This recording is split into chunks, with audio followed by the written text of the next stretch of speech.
sadyang may kapwang sarili, dapat hainan ang pagsisilbi at mamangha, di gaya'y dadalisay pag sa kapwa buhay mo ay naalay.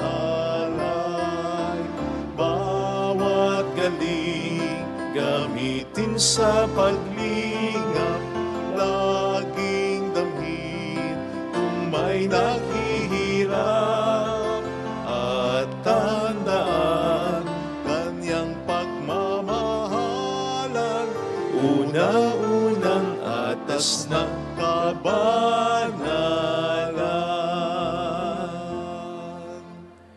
Sumainyo ang Panginoon. At sumayo rin. Ang mabuting balita ng Panginoon ayon kay San Lucas. Pinupuri ka namin, Panginoong Hesukristo. Puri sa iyo, Panginoon. Nang dumating si Jesus sa Nazaret, sinabi niya sa mga nasa sinagoga, "Tandaan ninyo, walang propetang kinikilala sa kanyang sariling bayan. Ngunit sinasabi ko sa inyo, maraming babaeng balo sa Israel nung kapanahunan ni Elias, nang hindi umulan sa loob ng 3 taon kalahati, at magkaroon ng matinding tagutom sa buong lupain. Subalit hindi sa kanino man sa kanila pinapunta si Elias, kundi sa isang babaeng balo ng Sarepta sa lupain ng Sidon. Sa dinami-dami ng mga ketongin sa Israel nung kapanahunan ni Eliseo, walang pinagaling isa man sa kanila. Sinaaman pang taga-Syria ang pinagaling. Galit na galit ang lahat ng nasa sinagoga nang marinig ito. Nagtindigan sila at ipinagtabuyan siyang palabas sa taluktok ng burol na kinatatayuan ng bayan upang ibulid sa pangin. Ngunit dumaan siya sa kalagitnaan nila at umalis. Mga kapatid, ang mabuting balita po ng Panginoon. Pinupuri ka namin, Panginoong Hesukristo. Welcome po sa Our Lady of Lazaret, Quasay Parish, kung saan ayos lang umiyak at samahan tayo ng mahal na ina sa pag-iyak at sa pagdarasal upang maging maayos ang lahat. Narinig po natin sa ating unang pagbasa ang kababaang loob ni Naaman. Si Naaman po ay isang pinuno ng hukbo ng Syria. Maaring isang general. Bukod pa sa magaling talaga siya, mapagkakatiwalaan at matapang. Kaya nga well-respected siya na kahit ang mismong hari ng Syria ay nalulugod sa kanya. Kaya lang meron siyang isang problema. May ketong siya. Ngayon, sinabi dito na mayroong silang katulong na Israelita na nagsuggest na si Naaman ay pumunta ng Samaria, ng Israel, upang gumaling siya. At dito nga po natin makikita unang-una ang kababaang loob ni Naaman sapagkat makapangyarihan siya. Sino itong katulong na ito para mag-suggest man lamang sa kanya? Katulong na taga-Israel pa, dayuhan pa, at babae pa. And not just that, sapagkat ang ibig sabihin nito, pupunta si Naaman sa Israel na tinalo niya para makiusap sa isang Israelitang pag-alingin siya. At gayon din sa Diyos na sinasamba ng mga Israelita na hindi niya kinikilala. At yun nga po ang ginawa niya. Pero hindi dito natapos ang paglunok niya sa pride niya. Kasi nang dumating siya sa Israel, hindi siya hinarap ng propetang si Eliseo. Assistant lang nito ang pinaharap sa kanya. O di ba? General ka. Ang layo pa ng pinanggalingan mo. Tapos, hindi ka haharapin ng pakay mo. Sigurado ko, may temptasyon kay Naaman na mag-react ng negatibo. Hanggang sa inutusan nga siya ni Eliseo sa pamamagitan ng assistant na ito na maglubog sa ilog Jordan. Dito na nagpanting ang tenga niya. Dito na lumigwak si Naaman. Kasi hindi na nga siya hinarap. Tapos utusan pa siya na maglublob sa ilog Jordan. Gayong, kung talagang makapangyarihan nga naman si Eliseo, hindi na dapat gawin yung mga ritual na yan. Alam ito ni Naaman kasi makapangyarihan siya. Pag inutos niya sa alipin niya, sinusunod siya. So kung talagang makapangyarihan si Eliseo, hindi na kinakailangan pang magtubog sa ilog Jordan si Naaman.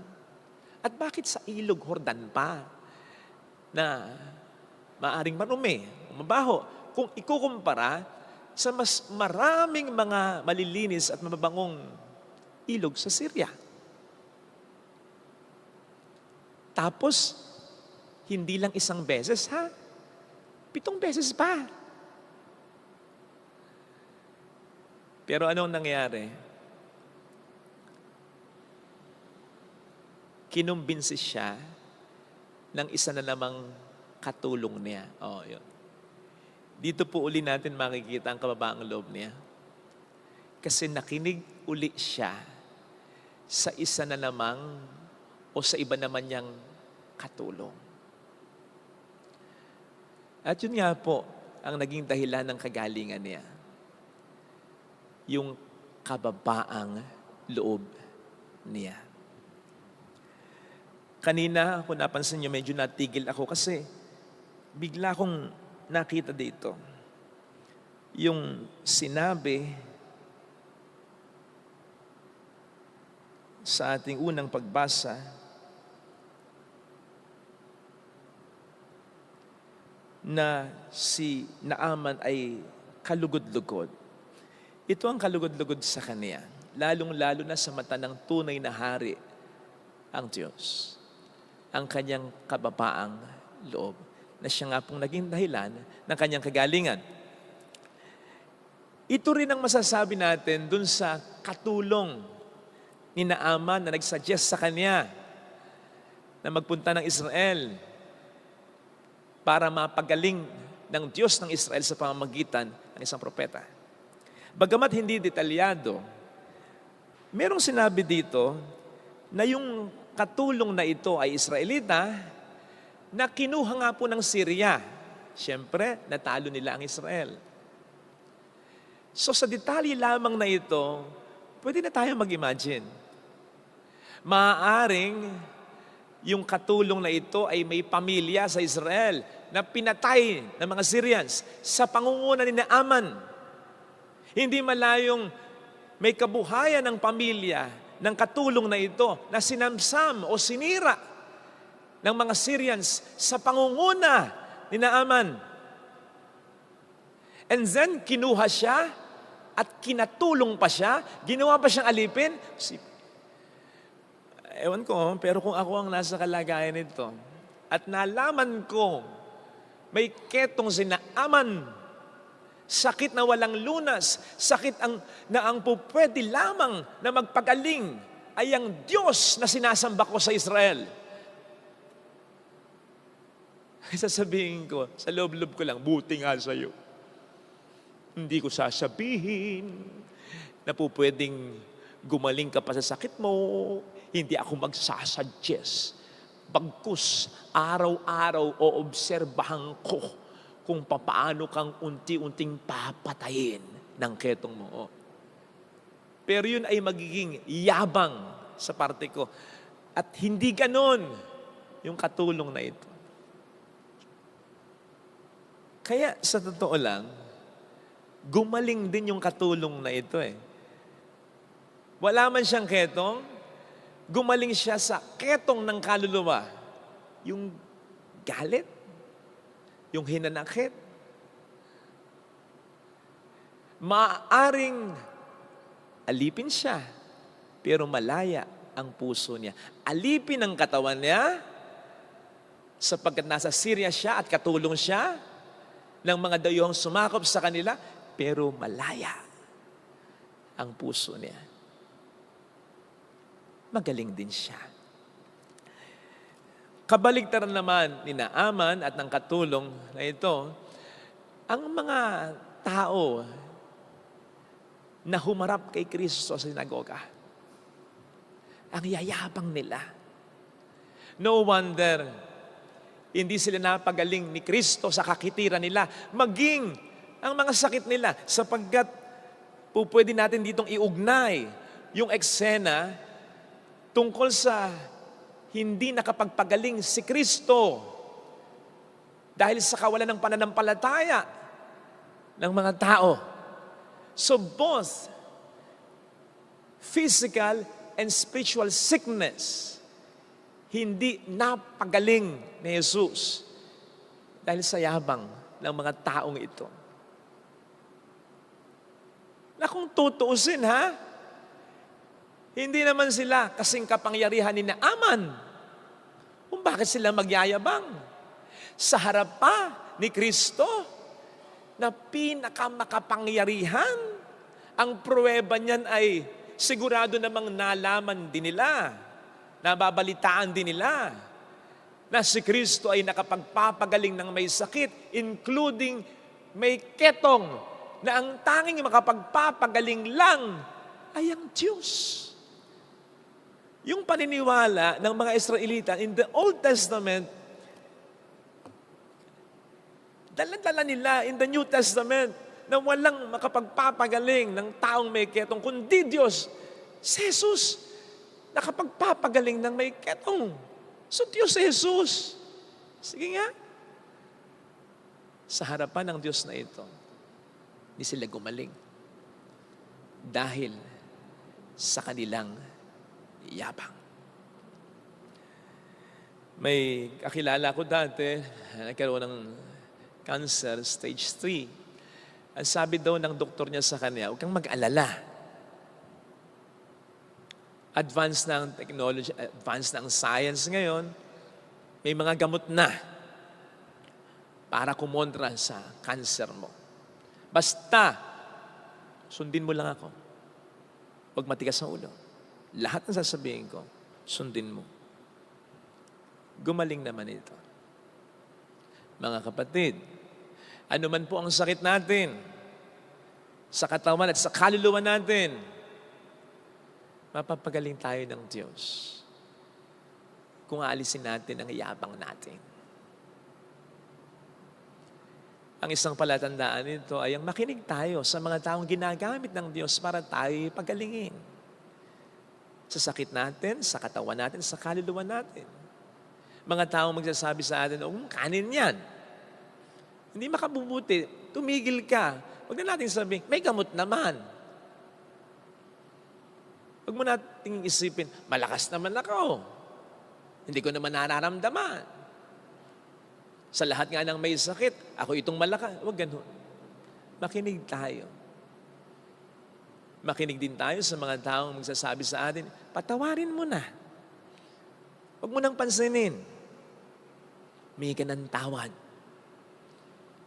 Magumpisal ka, magsimba ka. Magkaroon ka ng takot sa Diyos. Kang mayabang. Magbigay ka.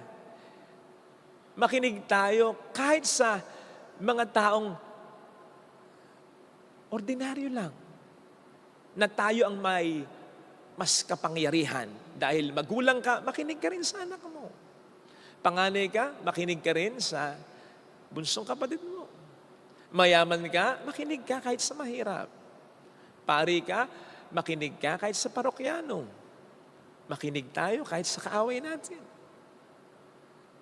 sapagkat doon makikita ang kapakumbabaan natin. Lalo pat mabuti naman ang mga sinasabi at pinapagawa nila sa atin. Tandaan po natin yung sinasabi sa James 4 verse 6 na lumalayo. God resists.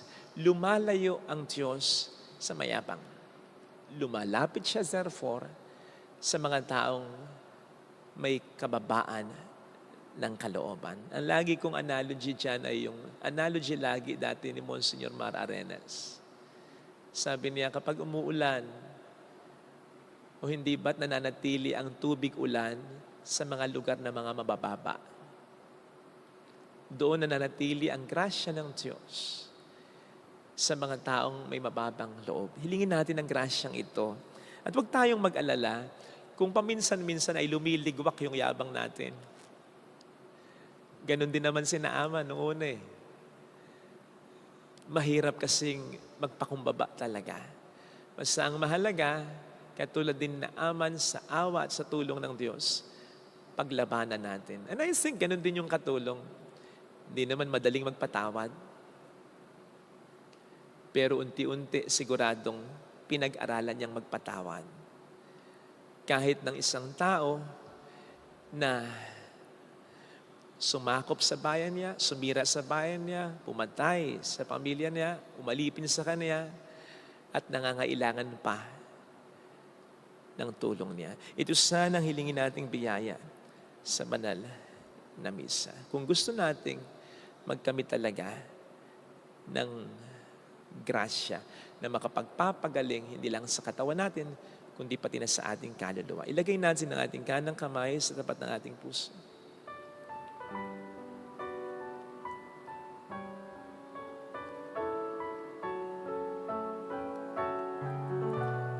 Awitin natin.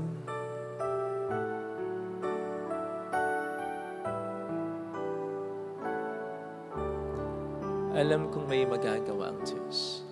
Alam kong may magagawa Makapangyarihan siya. ang Diyos. Alam kong may magagawa ang Diyos. Alam kong may magagawa Walang imposible sa Kanya. ang Diyos. Kung ako'y magtatapat, Kung ako'y magtapat sa Kaniya'y maglilingkod. sa Kanya'y maglilingkod, Alam kong may magagawa ang Diyos. may magagawa ang Diyos. Alam kong di ringgin ng Diyos ang samo ko, Alam kong di sapagkat mahal niya ako. ng Diyos ang samo ko. Alam kong di ringgin ng Diyos ang samo ko, Alam kong di ringgin ng Diyos sapagkat anak ang niya ako. samo ko.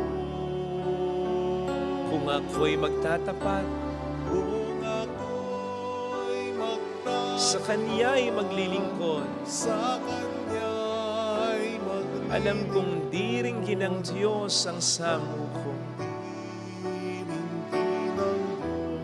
Pikit natin ang ating mga mata.